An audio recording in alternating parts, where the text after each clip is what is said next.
में कहा, हो सकता है वो हमारे बीच ही हो। इधर चोरी बढ़ती गई। बबलू की बीवी की चूड़ियां, रामधारी की बेटी के कंगन और यहां तक कि सरपंच की बहू की नथनी भी चोरी हो गई। गांव डर और भ्रम में डूब गया। फिर चंदन ने एक चाल चली।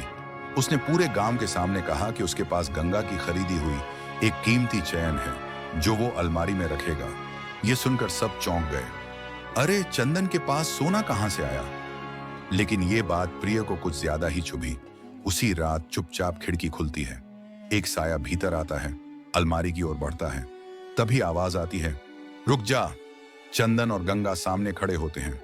गंगा ने तेजी से जाकर शॉल खींचा और सामने आई। प्रिय। राजू भी शोर सुनकर दौड़कर आया और उसकी आंखें फटी की फटी रह गईं। प्रिय, तुम? गंगा ने कहा, हमने झूठी खबर फैलाई ताकि असली चोर सामने आए। हमें शक हुआ जब तुमने सबसे पहले अपने गहने मां के घर भेजे और बाकी सबके गहनों की जानकारी भी तुम्हारे पास थी। गांव वाले इकट्ठा हो गए।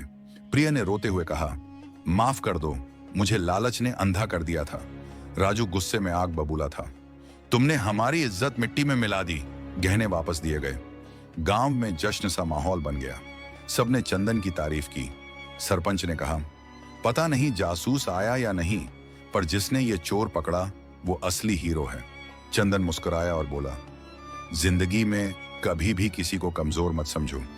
वक्त आने पर सबसे बड़ा जासूस भी एक झाड़ू खाया हुआ आदमी बन सकता है। फिर वो हवा में देखकर बोला, या फिर असली जासूस मैं ही हूं।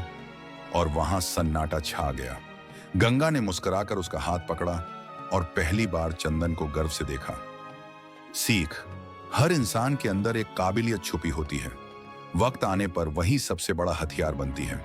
और कभी कभी सबसे बड़ा हीरो वो होता है जिसे सबने सबसे छोटा समझा होता है।